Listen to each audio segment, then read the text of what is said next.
Welcome to my YouTube channel. দেখ, আজকে আমরা যেটা পড়ছি সেটা হচ্ছে মেকানিক্যাল প্রপার্টিজ অফ সলিড, বা যেটাকে আমরা ইলাস্টিসিটি বলে চ্যাপ্টারটা আছে। তো ইলাস্টিসিটি চ্যাপ্টারে যেটা তোকে দেখতে হবে, মানে এটা যে প্রপার্টি, সেটা একটা প্রথম কথা দেখতে হবে, সেটা একটা পুরোপুরি সলিডের প্রপার্টি। শুধুমাত্র সলিড মেটেরিয়ালের ক্ষেত্রেই দেখতে পাওয়া যায়। এবার অনেকেই ইলাস্টিসিটি ব্যাপারটাই ভুল বোঝে। ইলাস্টিসিটি মানে সবাই বোঝে যে বাইরে থেকে ফোর্স অ্যাপ্লাই করে কোনো বডিকে কতটা ইজিলি ডিফর্ম করা যায় তাকে ইলাস্টিসিটি বলে। অ্যাকচুয়ালি ফিজিক্সের ভাষায় কিন্তু ইলাস্টিসিটির ডেফিনেশনটা পুরো কমপ্লিটলি উল্টো।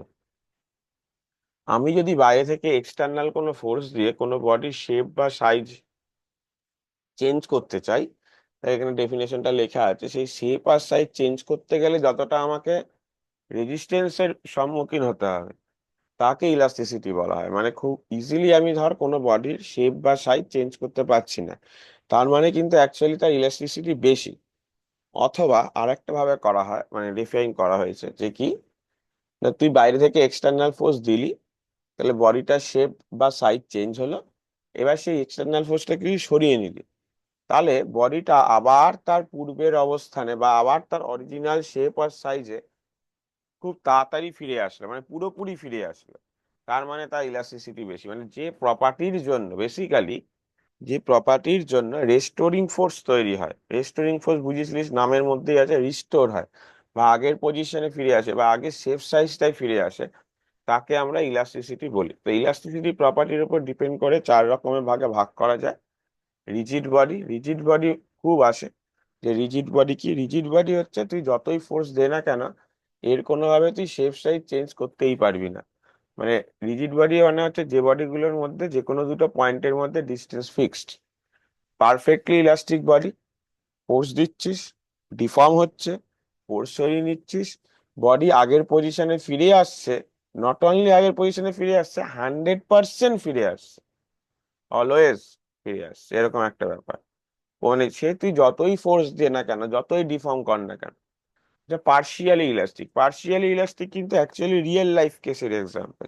তুই ফোর্স দিলি, ডিফর্ম করলো, ফোর্সটা সরিয়ে নিলি, ও ফিরে আসার চেষ্টা করলো, 100% রিগেন করতে পারলো না, হয়তো 90% লেন্থ অব্দি ফিরলো। মানে একটা অল্প পার্মানেন্ট ডিফরমেশন থেকে গেল। যেমন গার্ডারে তোরা দেখতে পাইছিস, ফোর্স দিলি লম্বা হলো, ফোর্সটা সরিয়ে নিলি, গার্ডারটা আবার আগের পজিশনে ফিরলো ঠিকই, কিন্তু একটু লেন্থে বড় থেকেই গেল। আর প্লাস্টিক হচ্ছে কি, তুই ফোর্স দিলি, ডিফর্ম হলো, ফোর্স সরিয়ে নিলি, আর কিন্তু সেই ব্যাক করার কোনো গল্পই নেই, মানে ইলাস্টিসিটির প্রপার্টি জিরো। তাকে আমরা প্লাস্টিক বডি বলছি।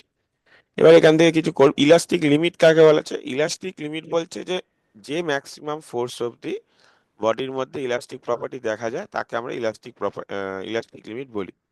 এই ইলাস্টিক প্রপার্টির জন্যই স্প্রিং বা এইসবের মধ্যে একটা রেস্টোরিং ফোর্স তৈরি হয়, যে বাইরে থেকে তুই যখন এক্সটার্নাল ফোর্স অ্যাপ্লাই করছিস, স্প্রিংটা বড় হচ্ছে। তিন দুভাবে ভাবতে পারিস, due to elastic property spring চাইবে আবার আগের পজিশনে ফিরতে, তাহলে তার অপোজিট দিকে দেয় একটা ফোর্স তৈরি হচ্ছে, তাকে আমরা এফআর বলছি। অথবা তুই নিউটনস ল দিয়েও ভাবতে পারিস যে every action has a equal and opposite reaction. তাই তুই যেহেতু এক্সটার্নাল ফোর্স দিচ্ছিস, সঙ্গে সঙ্গে কিন্তু অপোজিট দিকে একটা ফোর্স তৈরি হয়ে গেছে, যেটা কোন দিকে কাজ করবে না, এক্সটার্নাল ফোর্সের অপোজিটে কাজ করবে। ঠিক আছে। আচ্ছা, একটা অঙ্ক খুব আসে, সেটা হচ্ছে এইটা মনে রাখতে হবে যে স্প্রিং এর ক্ষেত্রে যে স্প্রিং কনস্ট্যান্ট আসে সেটা কিন্তু লেন্থের সাথে ব্যস্তানুপাতিক। এবার আছে স্ট্রেস আর স্ট্রেন। তো স্ট্রেস মানে হচ্ছে ফোর্স বাই এরিয়া, স্ট্রেন মানে হচ্ছে change of shape by actual shape. তো যেহেতু স্ট্রেন দুটো সিমিলার জিনিসের রেশিও, তাই এর কিন্তু কোনো ডাইমেনশন বা ইউনিট হয় না। ঠিক আছে।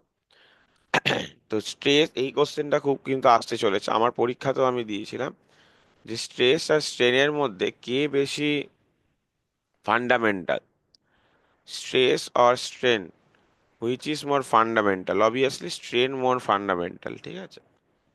কেন ফান্ডামেন্টাল? না, তুই যখন কোনো বডির মধ্যে স্ট্রেন তৈরি করতে চাইছিস, মানে তুই যখন কোনো বডির মধ্যে শেপ চেঞ্জ করতে চাইছিস, তখনই কিন্তু তুই বাইরে থেকে যে ফোর্সটা দিলি, সেই ফোর্সের এগেনস্টে যে রেস্টোরিং ফোর্স বডির ইন্টারনালে তৈরি হচ্ছে, সেই রেস্টোরিং ফোর্সটাই কিন্তু স্ট্রেসের জন্ম দিচ্ছে। এই স্ট্রেন তৈরি করতে গেলে যে এক্সটার্নাল ফোর্স অ্যাপ্লাইড হচ্ছে, তার রিয়াকশন হিসাবে যে রেস্টোরিং ফোর্স তৈরি হচ্ছে, সেই restoring force per unit area, সেটাই হচ্ছে আমার স্ট্রেস। তাই স্ট্রেন হলো মোর ফান্ডামেন্টাল। এবার হুকস ল তোরা আগেও পড়েছিস ছোটবেলায়, যে ইলাস্টিক লিমিটের মধ্যে থাকলে স্ট্রেস আর স্ট্রেন পরস্পরের প্রপোর্শনাল হয়। প্রপোর্শনাল তুললে যে কনস্ট্যান্টটা আছে তাকে ইলাস্টিক মডিউলাস বলে। তাহলে এখান থেকে কিন্তু একটা কোশ্চেন খুব আসে, স্ট্রেস স্ট্রেন গ্রাফের স্লোপ কাকে বোঝায়? স্লোপ কিন্তু ইয়াং মডিউলাস হবে না, ইলাস্টিক মডিউলাস হবে। এবার স্ট্রেস স্ট্রেন অনেক রকমের হয়, তার উপর ডিপেন্ড করে মডিউলাস গুলো অনেক রকমের হয়। যদি লঙ্গিচুডিনাল স্ট্রেস স্ট্রেন হয় তাহলে যে মডিউলাস সেটা হলো ইয়াং মডিউলাস। যখনই তো অঙ্কে ওয়্যার দেওয়া থাকবে তোকে কিন্তু ইয়াং মডিউলাসে চলে যেতে হবে। সেটা কি F/A, আর ওয়্যার বলা থাকলে এই এ মানে হচ্ছে পাই আর স্কোয়ার ধরে নিবি, ডেল্টা বাই পুরোটা বাই ডেল্টা L/L। তাহলে ওয়্যার থাকলেই হলো ইয়াং মডিউলাস। তারপরে হচ্ছে বাল্ক মডিউলাস। বাল্ক মডিউলাস হচ্ছে volumetric stress by volumetric strain. Volumetric stress মানে হচ্ছে প্রেসার পি, আর ভলিউমেট্রিক স্ট্রেন মানে হচ্ছে ডেল্টা V/V, মানে ভলিউমের ডিক্রিজ। তো একটা সামনে অনেক সময় মাইনাস থাকে, অঙ্ক করার সময় এই মাইনাসটা দরকার পড়বে না, কারণ আমরা মড ভ্যালু নিয়ে করব। আর লাস্টেরটা হচ্ছে ট্যানজেনশিয়াল স্ট্রেস, বা যেটাকে আমরা বলে থাকি কৃন্তন, মানে একদম যে ফোর্সটা তুই অ্যাপ্লাই করছিস সেটা একদম গা বরাবর করছিস, তাকে আমরা বলছি ট্যানজেনশিয়াল স্ট্রেস। এবার চলে আসি পয়সনস রেশিও। তো পয়সনস রেশিও কি না, কোনো ওয়্যারকে যখন তুই লেন্থে বড় করছিস, ওয়্যার যেহেতু একটা ডাইমেনশন বরাবর ওয়্যারটা লেন্থে মানে লেন্থ ইনক্রিজ করছে, তখন ডায়ামিটারটা ডিক্রিজ করবে। তাহলে একটা বাড়লে আর একটা কমছে। তো এই হলো দুটো রেশিওকে, ডায়ামিটারের চেঞ্জ বাই লেন্থের চেঞ্জ, একে পয়জন রেশিও বলে। এখান থেকে একটা কোশ্চেন আসে যে পয়জন রেশিও কেন ইলাস্টিক মডিউলাস না? ইলাস্টিক মডিউলাস হতে হলে স্ট্রেস আর স্ট্রেনের রেশিও হতে হবে। তো পয়জন রেশিও কোনো স্ট্রেস স্ট্রেনের রেশিও না, দুটো স্ট্রেনের রেশিও। তাই এটা কোনো ইলাস্টিক মডিউলাস না, এবং এই জন্য দেখবি এর কোনো ইউনিটও হয় না। আর সিগমার ভ্যালুও জানতে চায়। আর এই কোশ্চেন দুটো অঙ্ক খুব ইম্পর্টেন্ট, দেখবি সিটে দেওয়া আছে। আর একটা ছিল ভলিউমেট্রিক স্ট্রেন, এইটা প্রমাণ করতে দেয় dV/V equal to dL/L 1 - 2 sigma. আর একটা প্রমাণ করতে দেয় একটা ওয়্যারের জন্য সিগমার ভ্যালু যে হাফ হবে সেটা প্রমাণ করো। সিগমার ভ্যালু হাফ প্রমাণ করার জন্য দেখ এটা আছে। তো ওয়্যার যখন তোর তার শেপ বা সাইজ চেঞ্জ করছে, তার ভলিউমটা কনস্ট্যান্ট। তো ওয়্যারকে আমরা সিলিন্ড্রিক্যাল শেপের ধরি, তাহলে ভিটা হয়ে গেল পাই আর স্কোয়ার এল। দুদিকে ডিফারেন্সিয়েশন করলাম ডিভি। তাহলে একবার আর স্কোয়ারকে রেখে এল এর ডিফারেন্সিয়েশন ডিএল, আর একবার এল কে বাইরে রেখে আর স্কোয়ারের ডিফারেন্সিয়েশন। আর স্কোয়ারের ডিফারেন্সিয়েশন করলে পাওয়ারটা নামবে 2R × dr। ইচ্ছা করে আবার পাই আর স্কোয়ার দিয়ে ভাগ করে দিলাম, দিয়ে কাটাকুটি করে সেখান থেকে দেখ দেখতে পাচ্ছি সিগমার ভ্যালু হাফ আসছে। আচ্ছা, এবার হচ্ছে সিরিজ আর প্যারালাল কম্বিনেশন দেখে নিবি। সিরিজ প্যারালাল কম্বিনেশন খুব ইম্পর্টেন্ট, অঙ্কের ওপর ডিপেন্ডেন্ট। একটা অঙ্ক যেটা খুব আসতে চলেছে, যে ছবিটা আঁকা আছে এবং যেটা আমি WBC মানে স্যাম্পল পেপার সলিউশনে করে দিয়েছি, যে এইটা দুটো স্প্রিং বলা আছে তোকে, যে দুটো স্প্রিং এর মধ্যে মানে ইয়ে কত, কে টাইম পিরিয়ড কত বার কর। টাইম পিরিয়ড বার করার জন্য তুই SHM এও দেখেছিস এটা, যে আমি এটাকে একটু ডান দিকে সরালাম। তাহলে যেই ডান দিকে সরালাম, এটার লেন্থ সামান্য কমলো L - x, আর অবভিয়াসলি এটার লেন্থ হলো কি বল, সামান্য পরিমাণ বাড়লো L+x। তাহলে তুই যদি খেয়াল করিস, ডান দিকের স্প্রিংটা যতটা লেন্থ কমেছে, বাঁ দিকের স্প্রিং এর কিন্তু ঠিক ততটা লেন্থই বেড়েছে। তার মানে এটা কিন্তু হয়ে যাচ্ছে আমার কি বল, এরা কিন্তু দুজনে, এই দুটো স্প্রিং কিন্তু অ্যাকচুয়ালি তাহলে প্যারালাল কম্বিনেশনে যুক্ত আছে। খেয়াল কর, কেন? প্যারালাল কম্বিনেশনই একমাত্র কম্বিনেশন ছিল যেখানে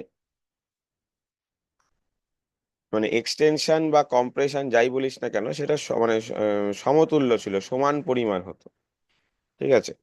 তাহলে এরা যদি প্যারালাল কম্বিনেশন আছে, এভাবে ভাবতে পারি। বা এই বডিটাকে ডান দিকে টেনেছি, তাহলে এর উপর কি কি রেস্টোরিং ফোর্স কাজ করছে ভালো করে দেখ।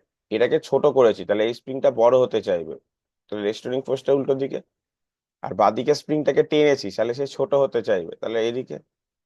তাহলে কোন দুটো ফোর্সের জন্য বডিটা আবার আগের পজিশনে ফিরে আসছে বল? দুটো KX এর জন্য। তাহলে রেস্টোরিং ফোর্স কিন্তু এখানে হয়ে গেল 2KX। তাহলে ফোর্স মানে মাস ইন্টু অ্যাক্সিলারেশন, তাহলে অ্যাক্সিলারেশন হয়ে গেল 2KX। 2KX by M, acceleration মানে হলো ω²X। তাহলে এক্স এক্স কেটে গেল, তাহলে ওমেগা হলো √2K/M। টাইম পিরিয়ড কত? 2π/ω। 2π √M/2K, তাহলে বেসিক্যালি K+K হলো। আর যদি তুই k1 কে একটু আলাদা ধরে করিস তাহলে উত্তরটা আসতো 2 π√k1 + k2। তো যখন প্যারালাল কম্বিনেশনে থাকবে তখন কে ইকুইভ্যালেন্টটা হবে k1 + k2, নর্মাল যোগ হয়ে যাবে, এটা প্যারালাল কম্বিনেশন। কিন্তু যখন সিরিজ কম্বিনেশনে থাকবে তখন অনন্যক গুলো বা রেসিপ্রোকাল গুলো যোগ হবে। এরপর আমরা চলে আসছি স্প্রিং এর সব থেকে আমাদের ইম্পর্টেন্ট, যেটা হচ্ছে স্প্রিং এর মধ্যে কতটা পোটেনশিয়াল এনার্জি যাবে। তাহলে যে একটা স্প্রিং এর লেন্থ হলো এল, সেই স্প্রিংটাকে আমি একটা বাইরে থেকে এফ ফোর্স দিয়েছি যাতে লেন্থটা বেড়ে হয়েছে L+X, এবং এটা ধরে রেখেছি। তাহলে যখনই তুই এক্সটার্নাল ফোর্স অ্যাপ্লাই করলি সঙ্গে সঙ্গে ওর মধ্যে একটা রেস্টোরিং ফোর্স তৈরি হয়ে গেছে।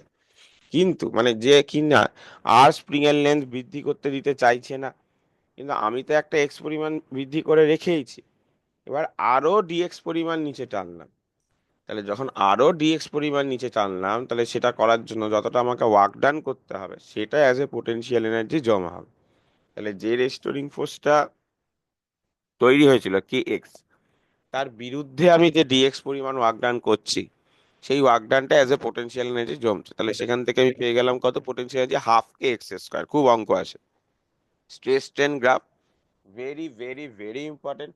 Not only the graph is important, the points is also important. এবছর কিন্তু দেখবি স্যাম্পল পেপারেও দেওয়া আছে যে তোকে গ্রাফটা আঁকতে বলেছে, গ্রাফ এঁকে 2-3টে পয়েন্টকে চিহ্নিতকরণ করতে বলেছে, যে ডাকটাইল পয়েন্ট কোনটা হবে, ইয়েল্ড পয়েন্ট কোনটা হবে, ব্রেকিং পয়েন্ট কোনটা হবে।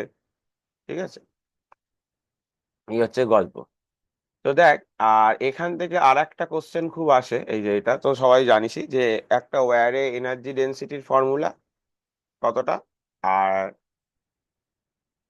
একটা ওয়্যারের মধ্যে কতটা পরিমাণ এনার্জি জমা হয়, সেই যে ফর্মুলা হাফ কি ছিল বল, স্ট্রেস ইনটু স্ট্রেন, ওই যে প্রুফটা, এই প্রুফটা কিন্তু খুব ইম্পর্টেন্ট। হ্যাঁ, এখানে হয়তো কোনো কারণে মিসিং হয়ে গেছে দেখছি। তো তুই যদি বলিস যে দাদা এখান থেকে থিওরি কি কি পড়তে হবে, তাহলে অবভিয়াসলি হুকস ল, এটা নিয়ে তো বেশি কিছু বলারই নেই, মানে এই থিওরিটা অবশ্যই পড়বি। স্ট্রেস স্ট্রেন গ্রাফ, শুধু গ্রাফ না, প্রতিটা পয়েন্ট কোন পয়েন্টটাকে কি বলে, আর energy density store in a wire, energy density store in a wire, এই 3টে প্রুফ কিন্তু দেখতেই হবে। আর স্প্রিং এর সিরিজ প্যারালালটা দেখে রাখতে পারি, মানে বেশি ইম্পর্টেন্ট, বাকিগুলো দেখবি না সেটা না। যেমন এই যে ওয়্যার এনার্জি কতটা স্টোর হয় তারও একটা এক্সপ্রেশন, অন্য টাইপের এক্সপ্রেশন, সেটাও কিন্তু এখানে আছে। ঠিক আছে, এটাও দেখবি। তারপরে এই যে অঙ্কটা, এই অঙ্কটা খুব ইম্পর্টেন্ট, অনেকবার কিন্তু এসছে, যে একটা ওয়্যারের ওপর যখন T1 টেনশন তখন লেন্থ ছিল L1, যখন T2 টেনশন তখন লেন্থ N2, তাহলে অ্যাকচুয়াল লেন্থ কত, তাহলে অ্যাকচুয়াল লেন্থ L0। এবার যখনই ওয়্যার থাকবে তোকে ধরে নিতে হবে ইয়াং মডুলাস। এখান থেকে কিন্তু অনেক কনসেপ্ট বেস কোশ্চেন আসবে। লিকুইড গ্যাসের ক্ষেত্রে অনলি বাল্ক মডুলাস দেখা যায়, সলিডের ক্ষেত্রেও দেখা যায়, কিন্তু তাদের মধ্যে কত তুলনা। ইয়াং মডুলাস আর রিজিডিটি মডুলাস কিন্তু আবার লিকুইড আর গ্যাসের ক্ষেত্রে দেখা যায় না। তারপর ব্রেকিং লোড বলে একটা জিনিস হয়, ব্রেকিং লোড কি, যে এমন একটা লোড চাপাচ্ছি যাতে ওয়্যারটা স্ন্যাপ করে যাচ্ছে। তো এই ব্রেকিং লোড কিন্তু আবার ওয়্যারের ডায়ামিটারের উপর ডিপেন্ড করে, তার লেন্থের উপর ডিপেন্ড করে না, শুধুমাত্র মেটেরিয়াল চেঞ্জ করলে চেঞ্জ করে, ডায়ামিটার চেঞ্জ করলে চেঞ্জ করে, কিন্তু লেন্থ চেঞ্জ করলে কিন্তু ব্রেকিং লোড চেঞ্জ করে না। এই যে ছোট ছোট জিনিসগুলো এবং কনসেপ্ট বেস কোশ্চেন কিন্তু প্রচুর আসবে। তাই এখানে কিন্তু ছায়ার হটসটা খুব ইম্পর্টেন্ট। হটসের থেকেও দেখবি আমার সাজেশন বুকে কিন্তু অনেক ছোট ছোট কোশ্চেন দেওয়া আছে, ওই ভেরি ছোট ছোট কোশ্চেন গুলো কিন্তু ইম্পর্টেন্ট ওই নিউমেরিক্যাল, কেন একটা কোশ্চেন কিন্তু ইলাস্টিসিটি থেকে আসবেই আসবে। ওকে, খুব ভালো করে পড়, ইজি চ্যাপ্টার, ইজিলি হয়ে যাবে।